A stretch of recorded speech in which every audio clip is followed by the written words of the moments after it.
I rise to join my colleagues in remembering what happened 2 years ago on this floor on Holocaust Remembrance Day. I rose and I adjourned in the memory of my grandmother, who had just passed away at almost 98 years old after surviving the Holocaust. But today I want to remember someone different, my great-grandmother, Irma. Irma was tiny, smaller than me, which, as all of you know, is saying a lot. And she was one of the most loving people I ever knew. She always had a new beaded necklace for me every time she saw me because she knew I loved it. And I'm standing here today because on November 9th, 1938, Irma bought tickets to the opera. That's it. That's why I'm standing here. They knew Kristallnacht was coming. They knew they were going to be rounded up in Vienna.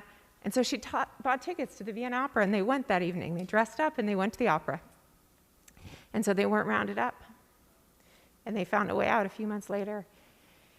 But I shouldn't just be standing here because my great-grandmother bought tickets to the opera. I shouldn't be standing here because my family had means to find a way out, because they knew someone oceans away that would sponsor our family. And much is made of Schindler and the others who did so much with such bravery to save lives during the Holocaust. But I think we also need to remember the people who lived outside the concentration camps, who would be showered in the ash of those that were being burned in the ovens in their own neighborhoods that did nothing. And we have a choice every time hate rises up to be the Oskar Schindlers or to be the people who allowed their kids to swing on swing sets covered in ash of the lives of those that were being burned.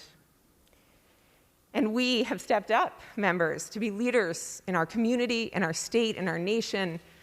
And we must remember our solemn obligation, the obligation that our colleague from Santa Monica just spoke about, to stand up to hate in all of its forms. Because the Holocaust didn't start with people being burned in ovens. That was its culmination.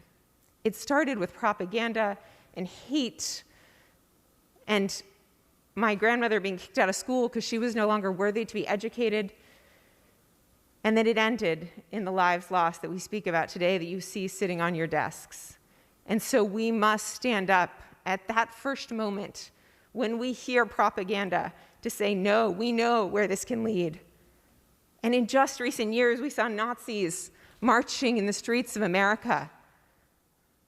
My grandmother was alive to see that. We must be the force that stops that. And so we spoke recently about the anti-Asian hate that is on a rise. We talk about the anti-Semitism that continues to rise. And I implore each and every one of you to use today to remember our obligation, to stop it, to speak out, and to never be silent so that it never happens again. So one's life doesn't come down to whether they bought tickets to the opera. And I respectfully ask for your aye vote on ACR 56.